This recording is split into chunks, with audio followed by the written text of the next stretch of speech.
ഇനി അതിൻ്റെ അത് ബാക്കിയുള്ള ട്രാൻസാക്ഷനിലോട്ടൊന്ന് പോകാം. 24-ാം തീയതി അടുത്തായിട്ട് സംഭവിച്ചിരിക്കുകയാണ്. Purchased office furniture for rupees 11,200. Office furniture വാങ്ങിയിട്ടുണ്ട് 11,200 രൂപയ്ക്കാണ് അത് വാങ്ങിയിട്ടുള്ളത്. അപ്പോൾ ഇവിടെ ശ്രദ്ധിച്ചിട്ടുണ്ടെങ്കിൽ നമുക്കറിയാം ആരുടെയും പേരൊന്നും അവിടെ പറഞ്ഞിട്ടില്ല.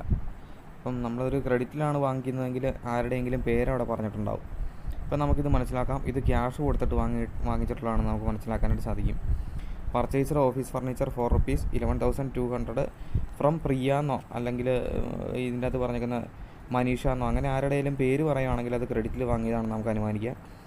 ഇവിടെ അങ്ങനെയൊന്നും പറയാത്തതുകൊണ്ട് ഇത് ക്യാഷ് കൊടുത്ത് വാങ്ങിയതായിട്ടാണ് നമുക്ക് അത് മനസ്സിലാവുന്നത്. ഇനി അതിൻ്റെ ജേണൽ എൻട്രിയിലോട്ട് പോകുമ്പോൾ നമുക്ക് നോക്കാം. Purchased office stationery office furniture എന്നാണ് പറഞ്ഞിട്ടുള്ളത്. പർച്ചേസ്ഡ് ഗുഡ്സ് എന്നല്ല പറഞ്ഞിരിക്കുന്നത്. അപ്പം ഓഫീസിൻ്റെ ആവശ്യത്തിനായിട്ട് ഫർണിച്ചർ വാങ്ങി എന്നാണ് അതിൻ്റെ അർത്ഥം. അപ്പം നമ്മുടെ കടയിൽ എന്തെങ്കിലും വരുന്ന കസ്റ്റമേഴ്സിന് ഇരിക്കാനോ അല്ലെങ്കിൽ കമ്പ്യൂട്ടർ വെക്കുന്നതിനോ ഒക്കെ ആയിട്ടായിരിക്കും ഫർണിച്ചറുകൾ, സാധനങ്ങൾ, അലമാര, ഈ പറഞ്ഞ സാധനങ്ങളെല്ലാം വാങ്ങുന്നത്.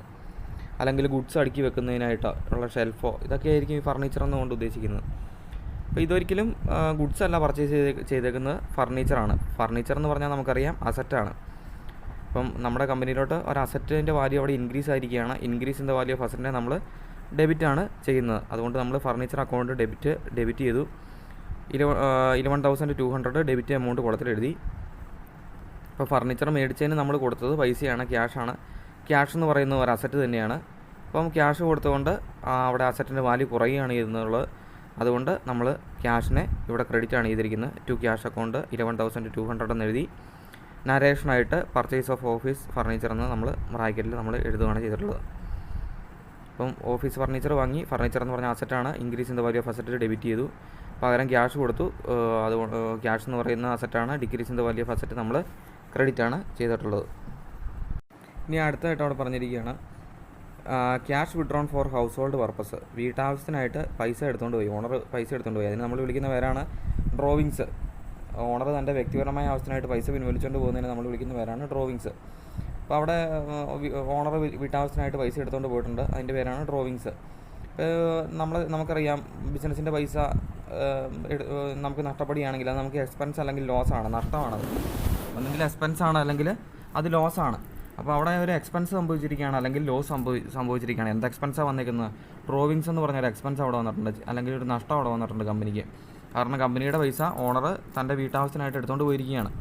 അപ്പോൾ അതൊരു എക്സ്പെൻസ് ആണ് അല്ലെങ്കിൽ ലോസ് ആണ്. അപ്പോൾ increase in the value of expense അല്ലെങ്കിൽ ലോസ് നമ്മൾ ഡെബിറ്റ് ആണ് ചെയ്യുന്നത്. നമ്മുടെ റൂൾ പ്രകാരം, എക്സ്പെൻസിൻ്റെ റൂൾ പ്രകാരം increase in the value of expense അല്ലെങ്കിൽ ലോസ് നമ്മൾ ഡെബിറ്റ് ആണ് ചെയ്യുന്നത്. അതുകൊണ്ട് നമ്മളിവിടെ ഡ്രോവിങ്സിനെ ഡെബിറ്റ് ചെയ്തു. ഡ്രോവിങ്സ് അക്കൗണ്ട് ഡെബിറ്റർ 5,000. ഇപ്പം ബിസിനസ്സിനെ സംബന്ധിച്ചിടത്തോളം ബിസിനസ്സിൻ്റെ പൈസ ഓണർ എടുത്തുകൊണ്ട് പോയി, ക്യാഷാണ് നഷ്ടപ്പെട്ടിരിക്കുന്നത്. ഓണർ തൻ്റെ ബിസിനസ്സിൻ്റെ ആവശ്യത്തിനായിട്ടാണെങ്കിൽ കുഴപ്പമില്ലായിരുന്നു. ഇതിപ്പോൾ ഓണറിൻ്റെ വീട്ടാവശ്യത്തിനായിട്ടാണ് പൈസ എടുത്തുകൊണ്ട് പോയിരിക്കുന്നത്. അപ്പം നമ്മുടെ ബിസിനസ്സിനെ സംബന്ധിച്ചിടത്തോളം, ബിസിനസ് എന്ന് പറഞ്ഞ വ്യക്തിയെ സംബന്ധിച്ചിടത്തോളം നമ്മുടെ പൈസ അവിടെ നഷ്ടപ്പെടുകയാണ് ചെയ്തേക്കുന്നത്. ഇപ്പോൾ ക്യാഷ് എന്ന് പറയുന്ന ഒരു അസറ്റാണ്, അസറ്റിൻ്റെ വാല്യൂ അവിടെ ഡിക്രീസ് ആണ് ചെയ്തിട്ടുള്ളത്. അപ്പോൾ അസറ്റിൻ്റെ വാല്യൂ അവിടെ ഡിക്രീസ് ചെയ്യുമ്പോൾ ക്യാഷിൻ്റെ വാല്യൂ കുറഞ്ഞു, അസറ്റിൻ്റെ വാല്യൂ അവിടെ ഡിക്രീസ് ചെയ്യുമ്പോൾ നമ്മളതിനെ ക്രെഡിറ്റ് ആണ് ചെയ്യുന്നത്. ടു ക്യാഷ് എന്ന് പറഞ്ഞിട്ടാണ് അവിടെ വരുന്നത്. അപ്പോൾ ഡ്രോവിങ്സ് എന്ന് പറഞ്ഞാൽ എക്സ്പെൻസ് ആണ്, കമ്പനിക്ക് അവിടെ ഒരു എക്സ്പെൻസ് ഉണ്ടായി, അതുകൊണ്ട് നമ്മളതിനെ ഡെബിറ്റ് ചെയ്തു. Increase in the value of expense debit ചെയ്തു. അതോടൊപ്പം തന്നെ അവിടെ ക്യാഷിൽ കുറവ് സംഭവിച്ചിട്ടുണ്ട്, എക്സ്പെൻസ് അല്ലെങ്കിൽ ലോസ് സംഭവിച്ചിട്ടുണ്ട്, അതുകൊണ്ട് നമ്മളതിനെ ക്രെഡിറ്റ് ചെയ്തു. 5,000 രൂപ ക്രെഡിറ്റിൻ്റെ കോളത്തിൽ എഴുതി. നരേഷനായിട്ട് withdrawal of cash from the business for personal use of the proprietor. Proprietor എന്ന് പറഞ്ഞിട്ടുണ്ടെങ്കിൽ അതിൻ്റെ ഓണർ തൻ്റെ വ്യക്തിപരമായ ആവശ്യത്തിനായിട്ട് പൈസ പിൻവലിച്ചു എന്ന് നമ്മൾ നരേഷനോടെ എഴുതുകയാണ് ചെയ്തിട്ടുള്ളത്. ഇനി അടുത്തായിട്ട് അവിടെ പറഞ്ഞിരിക്കുകയാണ് ഇൻട്രസ്റ്റ് റിസീവ്ഡ് ക്യാഷ് റുപ്പീസ് 1,200. അപ്പോൾ ഇൻട്രസ്റ്റ് കിട്ടി, ക്യാഷായിട്ടാണ് കിട്ടിയിട്ടുള്ളത്. 1,200 രൂപ കിട്ടിയെന്നാണ് പറഞ്ഞിരിക്കുന്നത്. അപ്പോൾ ക്യാഷ് കിട്ടുമ്പോൾ തന്നെ നമുക്കറിയാം increase in the value of asset നമ്മൾ ഡെബിറ്റാണ് ചെയ്യുന്നത്. അതുകൊണ്ട് ക്യാഷ് അക്കൗണ്ട് ഡെബിറ്റർ 1,200 രൂപ നമ്മളവിടെ രേഖപ്പെടുത്തി. കാരണം പലിശയായിട്ട് നമുക്ക് പൈസയാണ് കിട്ടിയത്, ക്യാഷാണ് കിട്ടിയത്. അപ്പോൾ അവിടെ ക്യാഷിൻ്റെ വാല്യൂ കൂടിയുകൊണ്ട് increase in the value of asset നമ്മളതിനെ ഡെബിറ്റ് ചെയ്യുകയാണ് ചെയ്തിട്ടുള്ളത്. ഇനി അടുത്തായിട്ട് നോക്കുകയാണെങ്കിൽ ഇൻട്രസ്റ്റ് കിട്ടുക എന്ന് പറയുന്നത് കമ്പനിയെ സംബന്ധിച്ചിടത്തോളം ഒരു വരുമാനമാണ്, റവന്യൂ ആണ്, അല്ലെങ്കിൽ ഒരു ഗെയിൻ, നേട്ടമാണ്. ഇപ്പോൾ ഇൻട്രസ്റ്റ് കിട്ടുക എന്ന് പറഞ്ഞാൽ കമ്പനിക്ക് ഒരു വരുമാനമാണ് അല്ലേ. നമ്മൾ ഒരു ബാങ്കിൽ കൊണ്ട് FD കിട്ടും, അപ്പോൾ അത് ഒന്നും ചെയ്യാതെ മാസാവസാനം നമുക്ക് അതിൻ്റെ പലിശ കിട്ടുക എന്ന് പറഞ്ഞാൽ ഒരു വരുമാനമാണ് കമ്പനിയെ സംബന്ധിച്ചിടത്തോളം. അപ്പോൾ കമ്പനിക്ക് എന്തെങ്കിലും വരുമാനം കൂടുകയോ നേട്ടം ഉണ്ടാവുകയോ ചെയ്യുകയാണെങ്കിൽ അത് നമ്മൾ ക്രെഡിറ്റാണ് ചെയ്യുന്നത്. Increase in the value of revenue ആ റൂൾ പ്രകാരം നമ്മൾ ക്രെഡിറ്റാണ് ചെയ്യുന്നത്. അതുകൊണ്ട് നമ്മളിവിടെ ഇൻട്രസ്റ്റ് റിസീവ്ഡ് എന്ന് പറഞ്ഞിട്ട് നമ്മളതിനെ ക്രെഡിറ്റാണ് ചെയ്തിട്ടുള്ളത്. ക്യാഷ് അക്കൗണ്ട് ഡെപ്റ്റർ 1200 രൂപ ടു ഇൻട്രസ്റ്റ് റിസീവ്ഡ് അക്കൗണ്ട് 1200 രൂപ. രണ്ടും നമ്മൾ ക്യാഷിൻ്റെ വാല്യൂ കൂടിയതുകൊണ്ട് ക്യാഷ് നമുക്ക് കിട്ടിയതുകൊണ്ട് അതിന് നമ്മൾ ഡെബിറ്റ് ചെയ്തു. Increase in the value of asset. Interest received account നമ്മൾ ക്രെഡിറ്റ് ചെയ്തു. ബിക്കോസ് നമുക്ക് അറിയാം ഇൻട്രസ്റ്റ് എന്ന് പറയുന്ന കമ്പനിക്ക് ഒരു വരുമാനമാണ്, റവന്യൂ ആണ്, അല്ലെങ്കിൽ അതിനൊരു ഗെയിൻ ആയിട്ടാണ് കാണുന്നത്, നേട്ടമായിട്ടാണ് കാണുന്നത്. അപ്പം റൂൾ പ്രകാരം എന്തെങ്കിലും റവന്യൂ ഉണ്ടാവുകയാണെങ്കിൽ അതിനെ നമ്മൾ ക്രെഡിറ്റാണ് ചെയ്യുന്നത്. Increase in the value of revenue നമ്മൾ ക്രെഡിറ്റാണ് ചെയ്യുന്നത്. അതുകൊണ്ട് 1200 രൂപ നമ്മൾ ക്രെഡിറ്റ് ചെയ്തു. ഇനി അടുത്തായിട്ട് അവിടെ പറഞ്ഞിരിക്കുകയാണ് ക്യാഷ് സെയിൽസ്. ക്യാഷ് സെയിൽസ് എന്ന് പറഞ്ഞാൽ സെയിൽ നടത്തി പൈസ കിട്ടി. സെയിൽസ് എന്ന് പറഞ്ഞാൽ വിൽപ്പന. ഇപ്പോൾ എന്തെങ്കിലും ഗുഡ്സ് വിറ്റ് നമുക്ക് പൈസ കിട്ടി. അപ്പോൾ നമുക്ക് പൈസ കിട്ടുമ്പോൾ നമുക്കറിയാം എന്താണ് നമ്മൾ ചെയ്യുന്നത്. Increase in the value of asset നമ്മൾ അതിനെ ഡെബിറ്റ് ചെയ്യും. ക്യാഷ് അക്കൗണ്ട് ഡെപ്റ്റർ 2300 രൂപ നമ്മൾ ഡെബിറ്റ് എമൗണ്ട് കുളത്തിൽ എഴുതി. അതോടൊപ്പം തന്നെ ഗുഡ്സ് നമ്മുടെ കടയിൽ നിന്ന് പോയിരിക്കുകയാണ് ഇവിടെ ചെയ്തിട്ടുള്ളത്. ഗുഡ്സ് എന്ന് പറയുന്ന അസറ്റാണ്. Decrease in the value of asset നമ്മൾ ക്രെഡിറ്റാണ് ചെയ്യുന്നത്. അപ്പോൾ ഗുഡ്സ് എന്ന് ഒരിക്കലും നമ്മൾ എഴുതില്ല, പകരം എന്തെന്നാണ് എഴുതുള്ളൂ. ഗുഡ്സ് വിൽക്കുകയാണെങ്കിൽ സെയിൽസ് എന്നും ഗുഡ്സ് വാങ്ങുകയാണെങ്കിൽ പർച്ചേസ് എന്നുമാണ് എഴുതുന്നത്. ഇവിടെ ഗുഡ്സ് വിൽക്കുന്നതുകൊണ്ട് ടു സെയിൽസ് അക്കൗണ്ട് എന്നെഴുതി 2300 രൂപ നമ്മളവിടെ എഴുതിയിട്ടുണ്ട്. അപ്പോൾ cash account increase in the value of asset നമ്മൾ ഡെബിറ്റ് ചെയ്തു 2300 രൂപ. അതോടൊപ്പം തന്നെ ഗുഡ്സ് നമ്മുടെ കമ്പനിയിൽ നിന്നും പോയി decrease in the value of asset ആയതുകൊണ്ട് നമ്മളതിനെ ക്രെഡിറ്റ് ചെയ്തു. ഗുഡ്സ് ഒന്നും ഒരിക്കലും നമ്മൾ എഴുതില്ല, പകരം സെയിൽസ് എന്നാണ് എഴുതിയിട്ടുള്ളത്. അതിന് 2300 രൂപ നമ്മൾ ക്രെഡിറ്റ് എമൗണ്ട് കുളത്തിൽ എഴുതി. ഇനി ആ പേജിനകത്ത് തന്നേക്കുന്ന debit amount column credit amount column കൂട്ടുക. അപ്പോൾ ഡെബിറ്റ് എമൗണ്ട് കോളം കൂട്ടുമ്പം അവിടെ 1,88,200 plus 35,000 plus 16,000 plus 16,000 plus 14,000 plus 14,000 plus 20,000 plus 6,000 plus 2,000 plus 1,500 plus 11,200 plus 5,000 plus 1,200 plus 2,300 എല്ലാം കൂടെ കൂട്ടുമ്പം 3,32,400 ആണ് ഒരു സൈഡിൽ വരുന്നത്. തൊട്ടപ്പുറത്തെ സൈഡിലും സെയിം എമൗണ്ട് തന്നെയാണ്. അത് കൂട്ടുമ്പോഴും 3,32,400 ആണ്. രണ്ട് സൈഡിലും കൂട്ടി താഴെ എഴുതുക. അതിനുശേഷം അതിൻ്റെ നേരെ ടോട്ടൽ ക്യാരീഡ് ഫോർവേഡ് എന്ന് എഴുതുക. ടോട്ടൽ CF എന്ന് എഴുതുക. ആ ടോട്ടൽ എമൗണ്ടിന് നേരെ ടോട്ടൽ ക്യാരീഡ് ഫോർവേഡ് അല്ലെങ്കിൽ C⁻F എന്ന് ഇടുക. ഇപ്പോൾ ക്യാരീഡ് ഫോർവേഡ് എന്ന് പറഞ്ഞാൽ അടുത്ത പേജിലോട്ട് ആ എമൗണ്ട് മാറ്റുക എന്നുള്ളതാണ് അതിൻ്റെ അർത്ഥം. CF എന്ന് പറഞ്ഞാൽ ക്യാരീഡ് ഫോർവേഡ് എന്നാണ് അതിൻ്റെ അർത്ഥം. ഇനി അടുത്ത പേജിലോട്ട് പോകാം. അപ്പോൾ നമ്മളങ്ങനെ ഒരു പേജ് മാറുമ്പം ക്യാരീഡ് ഫോർവേഡ് ചെയ്തു. ഇനി അടുത്തതായിട്ട് തന്നെ നമ്മൾ ആദ്യം ചെയ്യേണ്ട കാര്യമാണ് ആ കോളത്തിൻ്റെ ഏറ്റവും ആദ്യമായിട്ട് ടോട്ടൽ ബാലൻസ് ഫോർവേഡ് എന്ന് എഴുതുക. അവിടെ ക്യാരീഡ് ഫോർവേഡ് എന്ന് എഴുതിയിരിക്കുന്നത് അത് തെറ്റാണ്, പ്രിൻറ്റിംഗ് മിസ്റ്റേക്കാണ്. അതിന് പകരം B എഴുതുക, ബാലൻസ് ഫോർവേഡ്. അപ്പം തൊട്ടും പുറകിലുള്ള പേജിൻ്റെ അകത്തെ ബാലൻസ് ഇങ്ങോട്ട് ഫോർവേഡ് ചെയ്തു എന്നാണ് അതിൻ്റെ അർത്ഥം. അപ്പോൾ തൊട്ട് മുമ്പിലത്തെ പേജ് നമ്മൾ കൂട്ടി വെച്ചേക്കുന്ന എമൗണ്ട് എഴുതുക. 3,32,400 അത് കൂട്ടി വെച്ചേക്കുന്നത്. അത് ആദ്യം എഴുതുക.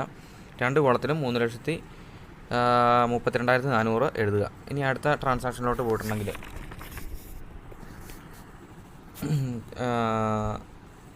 Commission paid ₹30,000 commission paid ₹3,000 by cheque. അപ്പോൾ നമ്മളെന്തെങ്കിലും നമ്മുടെ ഒരു ബിസിനസ്സിന് വേണ്ടിയിട്ട് ബിസിനസ് നടത്തി കിട്ടാനായിട്ട് വേറൊരു ബ്രോക്കറോ അങ്ങനെ ആരെങ്കിലുമൊക്കെ നിർത്തിക്കാണ്. അപ്പോൾ അവർക്ക് നമ്മൾ കമ്മീഷൻ കൊടുക്കണം ബിസിനസ് നടന്നിട്ടുണ്ടെങ്കിൽ. അപ്പോൾ അവർക്ക് കമ്മീഷൻ കൊടുത്തു. പൈസയായിട്ടല്ല കൊടുത്തത്, ചെക്കായിട്ടാണ് കൊടുത്തത്. ചെക്കായിട്ട് കൊടുക്കുമ്പോൾ ബാങ്കിൽ നിന്നാണ് പൈസ പോകുന്നത്. അപ്പോൾ എന്തായാലും കമ്മീഷൻ കൊടുക്കുക എന്ന് പറഞ്ഞ ബിസിനസ്സിനെ സംബന്ധിച്ചിടത്തോളം ഒരു ചിലവാണ്, എക്സ്പെൻസാണ് അല്ലേ. റെൻറ്റ് കൊടുക്കുക, അല്ലെങ്കിൽ ശമ്പളം കൊടുക്കുക, സാലറി കൊടുക്കുക, ഇൻഷുറൻസിൻ്റെ പൈസ അടയ്ക്കുക, അല്ലെങ്കിൽ കമ്മീഷൻ കൊടുക്കുക, ഇങ്ങനെ അല്ലെങ്കിൽ ടെലിഫോൺ ബില്ല് കൊടുക്കുക, ഇലക്ട്രിസിറ്റി ബില്ല് കൊടുക്കുക. ഈ പറഞ്ഞേക്കുന്ന സാധനങ്ങളെല്ലാം കമ്പനിക്ക് എക്സ്പെൻസാണ്. അപ്പോൾ increase in the value of expense നമ്മൾ എന്താണ് ചെയ്യുന്നത്? Increase in the value of expense നമ്മൾ ഡെബിറ്റാണ് ചെയ്യുന്നത്. ഒരു എക്സ്പെൻസിൻ്റെ വാല്യൂ അവിടെ കൂടിയിട്ടുണ്ടെങ്കിൽ നമ്മളതിനെ ഡെബിറ്റ് ചെയ്യും.